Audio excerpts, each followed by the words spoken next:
네, 반갑습니다. 이거 천천히 띄워주셔도 됩니다.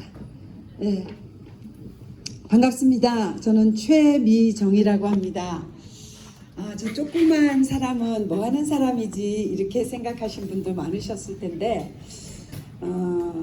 그냥 진짜 nothing이었는데 nobody였는데 하나님께서 이렇게 제가 이제 올해 새해가 됐으니까 한국 나이로는 이제 70이 됐네요. 네, 70이 됐는데 하나님께서 이렇게 여겨주셔서 정말 이렇게 또 여러분하고 말씀을 나눌 수 있게 해주셔서 너무 감사합니다. 그런 존재입니다. 아무것도 아니에요. 사실 조그만 외모처럼 사실 아무것도 아닌 그런 존재인데 하나님께서 여겨주셔서 써주시고 있는 그런 사람이에요. 그래서 여러분한테 저와 마찬가지로 난 아무것도 아닌데 이렇게 생각하시는 분 많으실 것 같아요. 제가 하나님을 만나고 처음으로 은혜 받은 그 성경 말씀이 저한테 도전이 됐던 게 마태복음 25장의 달란트의 비유 아시죠? 다. 네, 여기 계신 분들 다 아시죠? 예, 5달란트, 2달란트, 1달란트 주셨는데 저는 언제나 제가 1달란트 받은 자련이 이렇게 생각을 했었어요.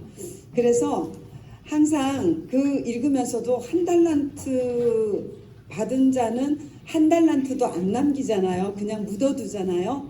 그래서 그런 부류에 속한 사람으로 저를 생각했었는데 지금은 그게 아닙니다. 그리고 그 말씀의 뜻도 꼭 1달란트를 남겨라가 아니었거든요. 근데 저는 5달란트 받은 자 5달란트 남겼네? 2달란트 주니까 2개 남겼네? 근데 1달란트 받았는데 1개도 안 남겨서 문제였나 보다 했는데 그게 아니었더라고요. 근데 어쨌거나 하여튼 하나님께서 저를 사용해서 1달란트도 남기시고 2달란트도 남기고 5달란트도 남기고 그렇게 하시는 걸 저는 경험하면서 살고 있습니다. 그래서 너무 행복한 여자, 행복한 70 최미정입니다. 네, 여러분도 다 그렇게 되시기 바랍니다. 저를 잠깐 소개하면 저는 제가 1달란트 받은 자라고 여길 만큼 제 출생한 우리 집안의 백그라운드 사적인 거는 제가 시간이 없으니까 생략할게요. 영적인 부분만 소개를 한다면 옛날 한국 사람들은 거의 대부분 불교 믿잖아요. 한국 사람들 그랬죠. 우리 엄마는 결혼하고 8년 동안 자식이 없어서 절에 가서 불공 들여서 우리 오빠를 낳고 그 다음 제가 둘째였고 그 밑에 또 아들 낳고 딸 낳고 사남매를 뒀습니다. 그래서 우리 엄마한테는 이런 게 있어요. 옛날 사람들 의리가 있지 어떻게 종교를 바꾸냐. 내가 부처님한테 가서 절에서 빌어서 자식까지 얻었는데 절대 못 바꾼다. 이런 게 있었던 거예요. 근데 엄마가 생활하시면서 친한 친구분 둘이 한 분은 기독교, 한 분은 천주교인데 너무 두 분들이 사는 모습이 아름다워서 참 부러웠대요. 근데 내가 의리가 있지 어떻게 바꿔. 이것 때문에 평생을 못 바꾸시다가 제가 결혼을 하고 난 다음에 제가 어릴 때 들은 얘기가 딱 있거든요. 한 집안에 종교가 둘이면 집안이 망한다. 그러니까 절대 어디 가면 안 된다. 그랬어요. 그래서 저는 어릴 때 그 흔한 크리스마스 때 가서 사탕 얻어먹는 교회도 저는 한 번도 못 갔어요. 제가 좀 맹꽁이에요. 요게 요거다 그러면 이거? 그러면 요거여야지. 이래서 거기서 절대 못 벗어나면 제가 두렵고 불안해서 그만큼 소심하고 겁이 많은 여자였어요. 그래서 그냥 부모님이 그렇게만 하면 절대 안 가지. 그리고 절대 안 갔어요. 저는. 그래서 크리스마스 때 친구들 동네에서 공기놀이하고 고무줄 같이 놀던 애들이 막 우르르 가더라고요. 근데도 저는 안 갔어요. 그랬는데 결혼하고 살아보니까 야 이거 남편하고 좋아서 결혼을 했는데 보니까 복잡하더라고요. 시댁하고의 관계 그 안에 또 연결되어 있는 일들 야 이대로는 못 살겠다. 내가 돌아버리겠다. 그래서 야 종교가 이래서 있는 거구나. 사람들이 종교를 이래서 가진다고 생각하고 엄마한테 얘기했어요. 엄마 내가 결혼을 해보니까 종교가 있어야 되겠어. 그래서 나를 좀 수양해야지 나를 수양해서 내가 내 모든 문제를 뛰어넘을 수 있을 거라고 생각하고 수양해서 내가 이 문제를 돌파해야 되겠어. 그렇게 했더니 우리 어머니 하신 말씀이 넌 이제 시집가서 출가 외인이라 넌 종교를 네 마음대로 가져도 된다는 거예요. 우리 엄마 불교 믿고 불교 종교는 불교지만 문화는 뭐예요? 한국 사람들 문화는 유교잖아요. 그죠? 마치 로마 시대의 사람들이 정치 경제적으로 로마였지만 문화는 다 뭐였어요? 헬라 그리스 헬라 문화를 가지고 있었던 것처럼 한국 사회도 그랬어요.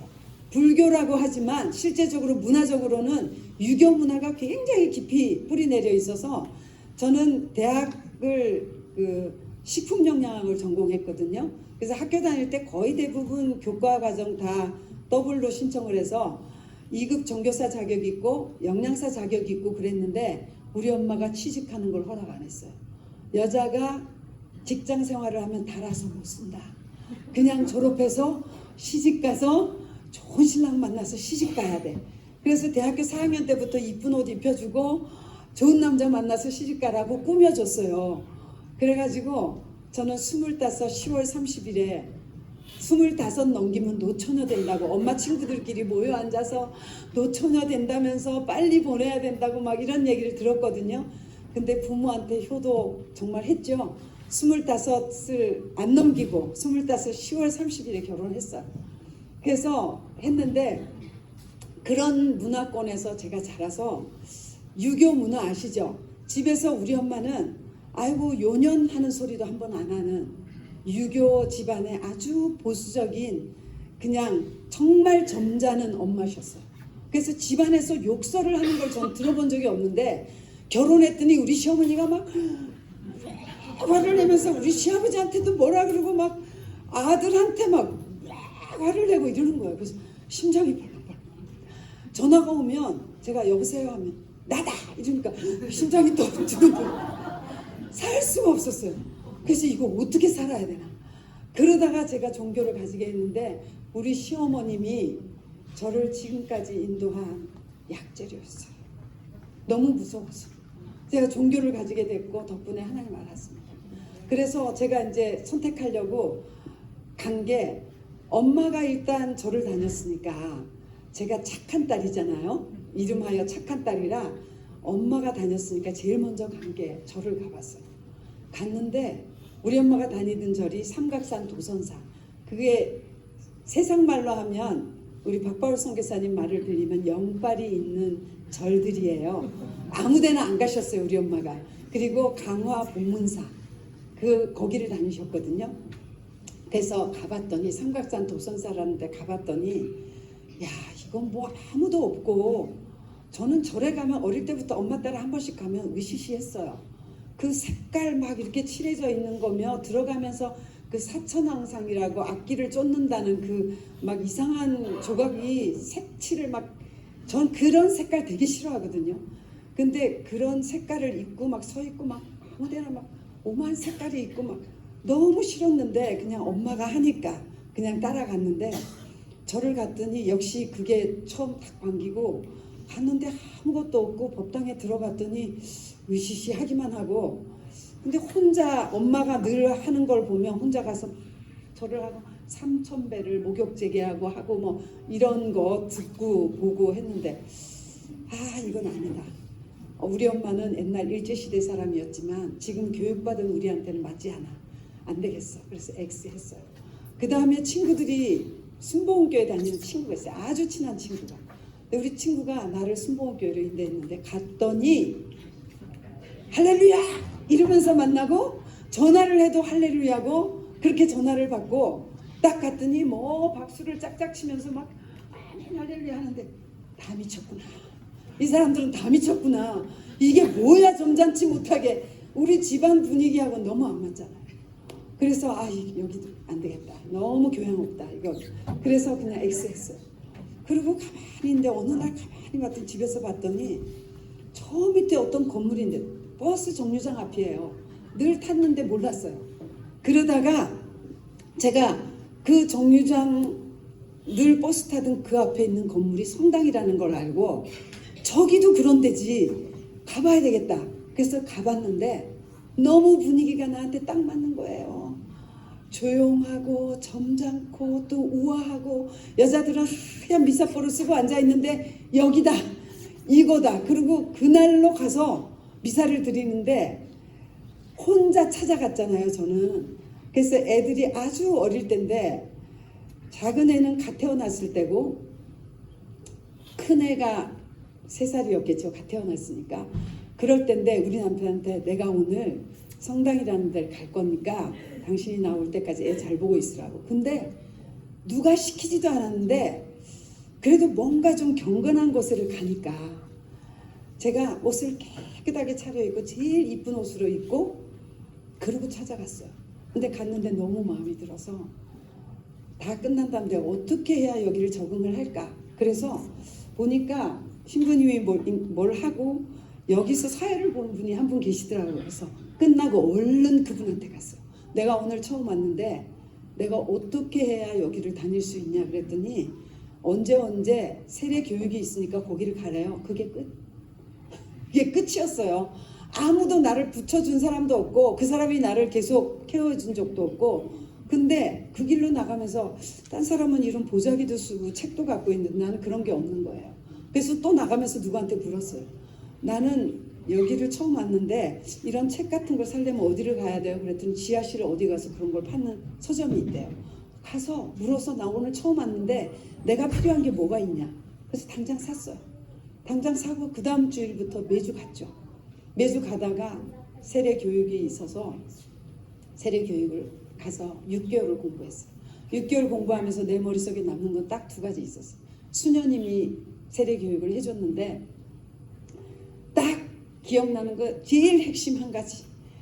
내가 세례를 믿고 세례를 받고 걸어 나가다가 중간에 죽어도 직천당 간다는 거예요. 왜? 예수 그리스도의 보혈의 피가 우리를 다 사했기 때문에. 그게 너무 좋은 거예요. 난 그게 갖고 싶어. 근데 저는 식품영양학이 화학을 공부를 다 해요.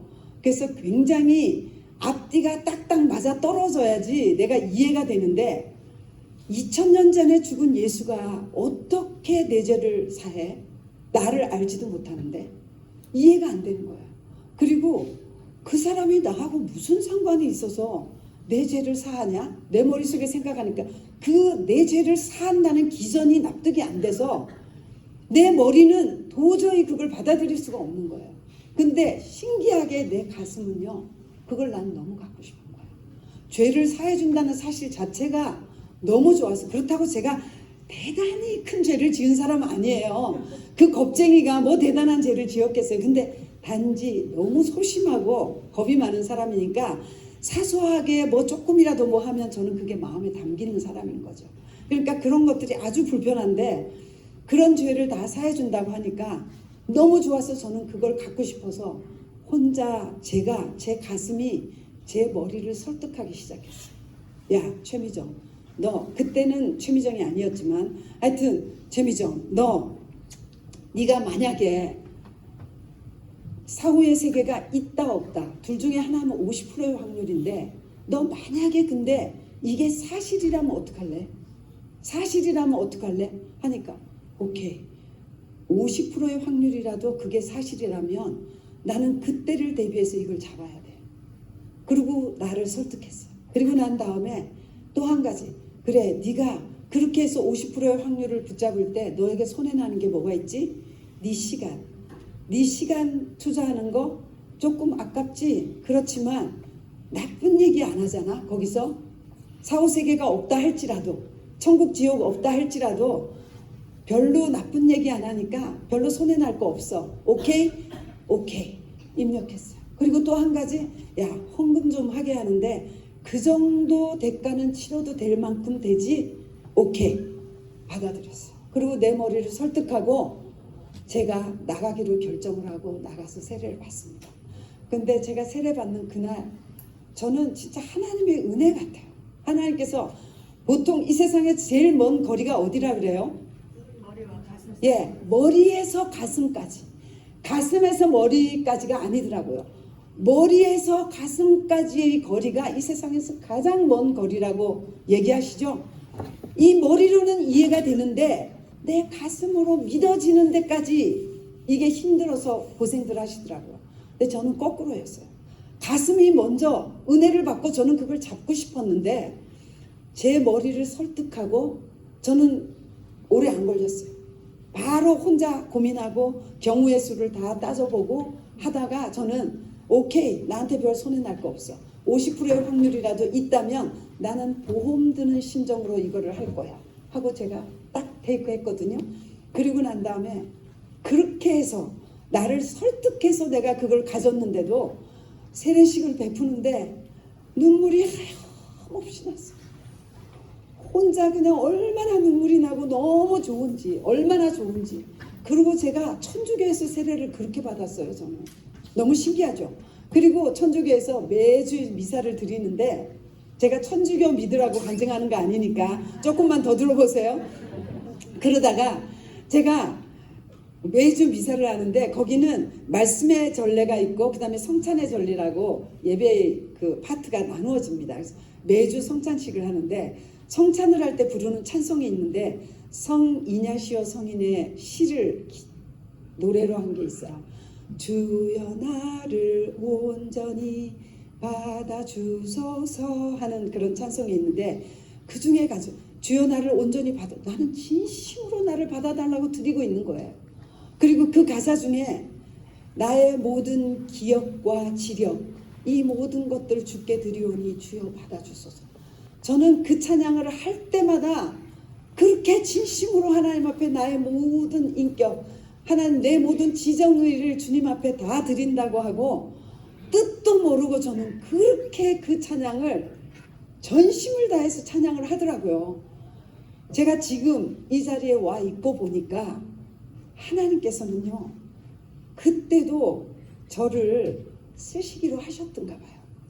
근데 제가 유교 문화권에서 여자는 일도 직장도 갖지 마라, 그냥 여자는 그저 잠잠히, 저를 시집 보낼 때 우리 엄마가 가서 시부모님들이 뭐라고 하거든, 그저 잘못했다고 해라, 그리고 다음부터 잘하겠다고 해라, 요렇게만 시켜서 시집 보낸 집이에요. 그러니까 제 여자로서의 자존감이 뭐가 있었겠어요? 자존감이 아주 낮은 사람이었죠. 그러니까 나는 내가 뭘 한다는 거를 상상을 못했어요.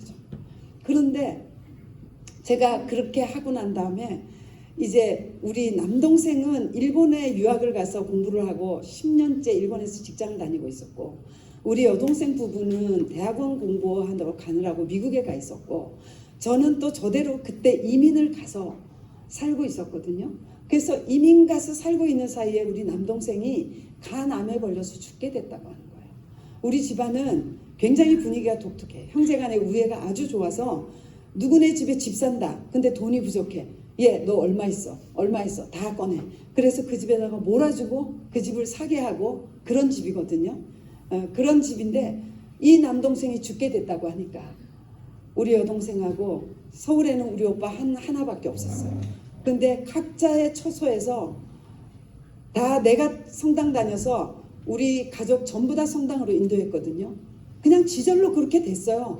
그러니까 좋으니까 저는 소개하는 스타일이에요. 그래서 다 그렇게 됐는데 양팔 기도라고 해요. 천주교 성도들 여기 혹시 있습니까? 양팔을 들고 묵주 기도를 해요. 그렇게 기도하면서 남동생을 위해서 살려달라고 기도하는 가운데 천주교 안에 성령 쇄신 기도회라는 게 있어요. 거기는 개신교 신학이 들어와 있고 성령께서 역사하셔서 방언이 터지고 어마어마하게 뜨겁습니다. 거기는 순복음 교회보다 더 뜨거워요. 그런 기도회가 있거든요. 거기서 나온 말씀을 공수받아서 제가 카세트 테이프를 듣고 공부를 합니다. 그리고는 듣고 보니까 너무너무 궁금해서 그 다음부터 잠이 안 오는 거예요. 그래서 잠을 못 잤어요. 그리고 어떤 때는 6박 7일을 내리 그냥 남편 안방에 들어가서 잘 재워놓고 저는 그 길로 거실에 나와서 밤새도록 성경 읽고 카세트 테이프 듣고 그 다음이 궁금해서 또 듣고 하나 듣고 나면 하나님 요거 나도 요렇게 되게 해주세요. 나도 요렇게 되게 해주세요. 기도하고 그리고 그 다음 거 또 듣고 기도하고 또 듣고 기도하고 그렇게 날밤을 새기를 6박 7일을 내리한 적이 있어요. 말씀 읽으면서. 그렇게 하나님께서 은혜를 쏟아 부어 주시더라고요. 우리 여동생은 또 미국에 있으면서 말씀을 듣고 공부하고 거기 미국에 있는 개신교 목사님이 인도하는 성경 공부에 인도돼서 거기서 또 말씀을 깨우쳐 주시고 우리 여동생도 전도사, 저도 나중엔 전도사가 되고 제가 여기까지 와서 제가 목사가 됐지만 그런 과정을 거쳐서 제가 하나님을 만납니다. 그리고 하나님을 만나고 하나님께서 개신교 교회로 다시 인도해요. 그것도 순복음교회로. 순복음교회로 갔더니 그때는 내가 말씀의 은혜를 받고 나니까 지절로 손이 내가 저렇게 교양 없다고 했던 사람들의 모습 내가 이러고 그냥 찬양을 하고 기도를 하게 되는 거예요. 근데 우리 딸들 둘을 다 데리고 갔는데 우리 딸 중에 작은 딸이 이 CCM에 너무 은혜를 받는 거예요. 엄마, 난 이런 교회 다니고 싶어. 그러는데 제 머릿속에 딱 들어오는 생각이 나는 이 천주교 안에서 하나님을 만났지만 여기서 하나님을 만나기는 쉽지 않다. 우리 후손들을 위해서 내가 개신교를 개종을 해야 되겠다. 그 생각이 들었어요. 그래서 가족회의를 열고 우리 남편은 술, 담배 하잖아요. 천주교 신자들은. 신부님이 우리 집에 오셔서 같이 술 마셨어요. 우리 남편이 술 매너가 얼마나 좋으면. 그래서 신부님이 속상하는 일 있으면 제 세례명이 크리스티나인데 저한테 전화해요. 크리스티나 국수 전골 할 줄 아나? 네, 신부님 올라오세요. 그러면 우리 집에 올라오면 제가 음식 맛있게 차려드리면 우리 남편하고 양주 따라놓고 밤새도록 술 마시고 우리 막내딸 너무 이쁘다고 너는 신부님 따라가자. 내가 너 공부시켜줄게. 내 딸 하자. 그러면서 그렇게 속상한 일을 우리 집에서 풀고 그러셨거든요. 그랬는데 저를 하나님께서 인도하시더라고요.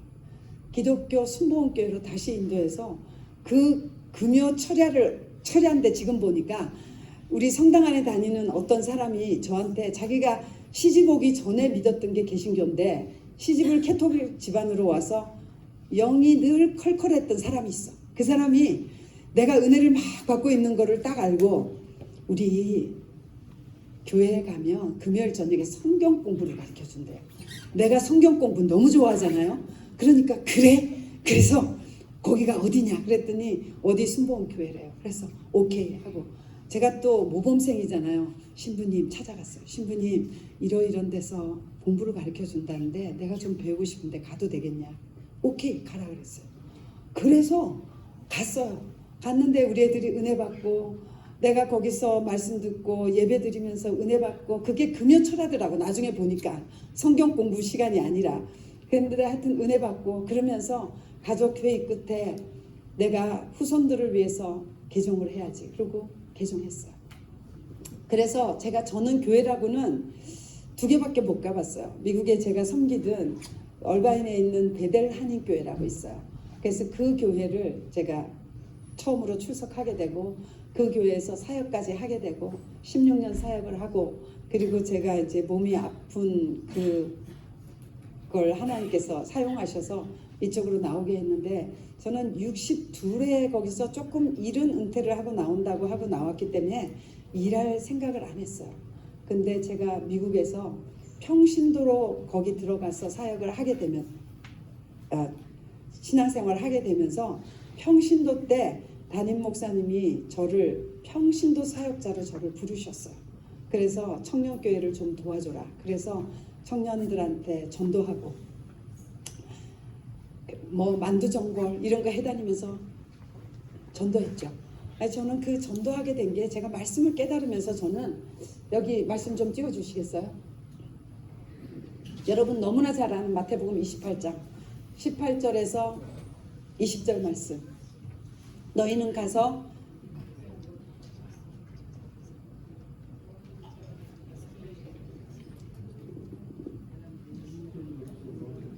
네 그냥 전하겠습니다. 마태복음 28장 18절에서 20절 말씀 다 아시죠? 예, 하나님께서 우리에게 주신 그레이트 커미션 우리에게 주신 대사명 하나님께서 주셨는데 그 말씀 제가 깨닫고 이거 해야 되는구나 했는데 저는 처음에 달란트의 은혜 얘기했죠. 아까 한 달란트 받은 자도 남겨야 된다는 생각을 제가 했기 때문에 이 일 해야 되겠다. 그래서 그냥 복음 전하기 시작하는데 그 마음을 주셨는데 사람들을 만나면 자기 고민을 얘기하는 걸 가만히 들어보면 저한테 그런 상담들을 많이 해와요. 근데 들어보면 야, 하나님을 알면 저게 다 보이는데 우리가 애들을 키우면서 부모가 애들 뭐 이렇게 하는 거 보면 애가 숨겨도 우리 다 보여요, 안 보여요? 보이는 것처럼 영적인 세계의 안목, 그 안목에서 문제를 다시 보면 그 문제의 해결책이 보여요, 안 보여요? 보이는데 나는 보이는데 이 사람들은 못 봐가지고 그 안에서 막 전전긍긍하면서 어떻게 하면 좋겠냐고 상담하는데 내가 너무 답답했어. 이 하나님을 몰라가지고 이 사람들이 그래서 그냥 이 복음 전하는 거에 저는 목숨을 걸었어요. 그래서 그냥 청년사역 할 때 만두전골 해가고 걔 생일 파티 서프라이즈로 내가 열어주면서 애들 다 동원해서 그냥 쫙 그냥 서프라이즈 파티 해주면서 걔 전도하고 이런 식으로 하다가 제가 1년 반 하고 나니까 우리 담임 목사님께서 저를 부르시더라고요. 그러면서 신학교를 좀 가라. 근데 제가 유교 집안에서 자랐다 그랬죠. 이 나이에 여자인 내가 뭘 해? 아닙니다. 그런 거 안 해도 저는 그냥 복음 전하고 이거 할 테니까 걱정하지 마시라고. 그리고 나는 이거는 죽을 때까지 할 거니까 저 그런 거 시키지 말라고. 그리고 안 갔어요. 그랬더니 왜 그렇게 순종 잘하고 믿음 생활 잘하는 사람이 왜 목사 말을 안 듣냐. 죄송합니다. 황 박사님도 저를 말 안 듣는다고. 예. 예. 근데 지금도 말 좀 안 듣거든요. 하라고 해도. 그래서 하여튼 그래서 순종 안 하고 시간이 좀 걸렸지만 하나님께서 그래 저래 하다가 저를 지금까지 인도했습니다. 여기 제가 사진 좀 보여드릴게요. 앞에. 네. 제가 지금 이 조그만 여자가 이렇게 하나님 앞에 부름받아서 하나님께서 저를 사용해서 하신 일들입니다. 저는 아무것도 아니었지만 우리 하나님께서 저를 황 박사님 만나게 하시고 제가 신학교 갈 때도 목사님 말씀 불순종하고 안 가서 오래 걸렸지만 또 전도사 생활하면서 목사 안수를 받으라고 해도 또 순종 안 했어요. 내가 무슨 이 나이에 뭐 전도사 목사 그런 거 다 필요 없다. 안 했는데 황 박사님 만나서 여기서 사역을 하면서 어느 날 박바울 선교사님 어저께 오셨던 분 있죠. 그분이 오셔서 이슬람에 대해서 얘기를 하면서 거기를 전도하고 다니다 보니까 어떤 사람한테 복음을 전하는데 너무너무 쑥쑥 잘 들어가더래요. 그래서 나중에 네가 어떻게 내 말을 그렇게 잘 알아듣냐 그랬더니 나 사실 크리스찬이라고. 근데 왜 그런 말 안 했냐 그랬더니 혹시 어떤 사람인지 몰라서 내가 감추었고 내가 사실 지금 오픈하는 건 난 예수를 믿는데 너무 세례를 받고 싶은데 자기네 종족의 교회를 찾아갔더니 세례를 달라 그랬더니 주면 그 교회가 위험해지기 때문에 내가 너한테 세례를 못 준다 그러더래요. 그래서 그 세례를 베풀게 됐노라는 얘기를 하시더라고요. 그래서 제가 그때 사우디아라비아로 선교 갈 꿈을 꾸고 있었거든요. 그래서 내가 선교를 저 지역에 선교를 나가려면 목사 한 수가 필요할지 모르겠다. 그 생각을 하고 하나님 앞에 한 번 기도했어요. 하나님, 제가 그걸 하기 원하신다면 하나님 저 다른 사람 말은 안 듣고요. 지금 저를 지도하는 영적인 지도자가 황 박사님이시니까 황 박사님 입에서 저를 목사 안수 받으라고 하면 주님의 뜻인 줄 알게 제가 순종하겠습니다. 제가 굉장히 문을 두드리는 스타일이에요. 좀 고집이 세죠. 그래서 하나님 앞에 그렇게 기도를 해놨는데 어느 날 황 박사님이 저한테 툭 오시더니 이번에 목사 안수 받지? 이러시는 거예요. 그래서 응? 이거 한참 전에 기도했던 그 세월이 한참 지났어요. 그리고 근데 그게 번쩍 생각나면서 어머나 그러면 이거 하나님 뜻이구나. 그래서 제가 두 말 안 하고 네 알겠습니다. 그리고 근데 그때도 조금 순종 늦었죠. 이번 학기는 좀 그러니까 다음 텀에 받겠습니다. 그래서 그 다음에 제가 기도하고 하나님하고 준비하고 그리고 목사 안수 받았거든요. 근데 제가 지금 돌아보고 보니까 황 박사님 바쁘셔서 외국으로 늘 다니셔야 돼서 세례할 사람 있습니다. 세례식 해주세요. 날짜 잡아주세요. 그래서 막 쫓아다니면서 제가 귀찮게 했어요. 근데 어느 날 황 박사님께서 이제는 최 목사가 직접 세례 줘라. 그러시더라고요. 그래서 그걸 겪으면서 이래서 나를 안수시키셨구나. 그걸 깨달았습니다. 그래서 이번 바로 12월 21일 날 있었던 1년에 3번 합니다. 4월달 부활절 때 한 번 하고요. 8월에 한 번 하고 12월 크리스마스 전에 하는데 이번에 4명이 세례를 받았어요. 그래서 여기 주사기 꽂고 이렇게 세례식 하는 장면 처음 보시죠? 네, 링거를 맞은 채로 주사 맞는 세례 받는 형제고요. 저 형제는 자기 누나가 여기 와서 저를 만나서 복음 듣고 세례 받고 그리고 5년 이제 유방암 완치 판정 받고 났는데 동생이 또 암에 걸린 거예요. 그래서 찾아왔어요. 근데 5년 그 누나를 전도해서 제가 얘기하면서 네 가족에게 네가 전해야 돼. 복음 전해라 하고 그 가족들도 제가 만났는데 그때 저 형제를 제가 몇 번 만났어요. 그러면서 영길아 너 예수 믿어야 돼. 이러면서 제가 했거든요. 근데 그냥 네 하고 그냥 넘어갔는데 암에 걸려서 우리 병원에 와서 저를 탁 만났을 때 저를 확 끌어안으면서 우는 거예요. 목사님 죄송해요. 제가 목사님 예수 믿으라고 할 때 믿었어야 되는데 제가 이 모습이 돼서 왔습니다. 그러는 거예요. 그러고 하더니 얼마나 예수를 잘 믿는지 몰라요. 지금 우리 교회까지 출석합니다. 그래서 교회에 나오면서 예배 하나도 안 빠지고 예배에 나오고 그렇게 해서 하고 여기는 32살 딸이 유방암 3중 음성에 호르몬까지 겹친 상태로 발병이 됐어요. 그러니까 엄마가 정말 너무 기가 막히겠죠. 저도 21살인 우리 둘째 딸이 난소암에 걸려서 여자 구실을 못하는 그런 수술을 하게 되고 살아있습니다. 하나님 은혜로 살려주셔서 살아있지만 제가 그런 아픔을 겪었기 때문에 이 가정이 너무 가슴에 진짜 그 기억도 다시 살아나서 그러면서 복음을 전했어. 그 자리에서 복음을 전하고 당신들 예수 믿어야 된다. 근데 그 엄마랑 딸이 둘 다 그 자리에서 받아들이고 세례 교육을 받고 세례를 했습니다. 그래서 정말 이 아무것도 아닌 조그만 여자, 제가 키나 커요. 뭐 나이나 젊고 이쁩니까? 근데 아무것도 제가 가진 게 없는 노바디 이 늙은 여자 하나를 하나님께서 부르셔서 이렇게 귀한 하나님의 일을 시키신다는 거에 저는 늘 감사합니다. 그리고 이런 전을 하나님께서 펴주신 거 너무 감사하고 뒤에 좀 넘겨주실래요? 지금 여기 보면 여기 있는 사람도 그 누나예요. 맨 가운데 있는 사람이. 그리고 양옆에 있는 사람들도 우리 병원에서 세례받은 사람들이에요. 가운데 있는 사진 여기 세례받은 사람들이고 우리가 세례하면 그날 세례받은 자들이 첫 예수 그리스도 보혈의 피 경험하라고 성찬식을 같이 하거든요. 그래서 하고 나서 하는 장면입니다. 그리고 뒤에 한 장 더 있습니다. 넘겨주실래요? 저기가 보면 축송을 하는데 세례자 축송을 하는데 저 축가를 부를 때요. 저 중에 반은 여기서 세례받은 사람. 참 너무 감사하죠. 세례받고 그 사람들이 그냥 그걸로 끝나지 않고 은혜 받아서 뒷사람을 섬기고 뒷사람을 위해서 선물들을 준비해 오고 또 은혜 받은 그 사람들이 예배 때 우리는 한 번씩 떡을 내요. 자기가 은혜 받고 감사하다고. 그 떡이 요새 쉽지 않더라고요. 그것도 꽤 비싸요. 한 마리에 막 10몇만 원 하잖아요. 근데 기꺼이 헌신한다는 거. 여기 보세요. 찬양 연습하면서 그날 축가 연습하면서 너무너무 행복한 누가 암 환자들의 고민이 있는 사람들이라고 얘기하겠어요? 그래서 저렇게 하나님께서 행복하게 하십니다. 제가 여러분한테 말씀드리고 싶은 거 우리는 아무것도 아닙니다. 그렇지만 한 가지 기억하실 게 있어요.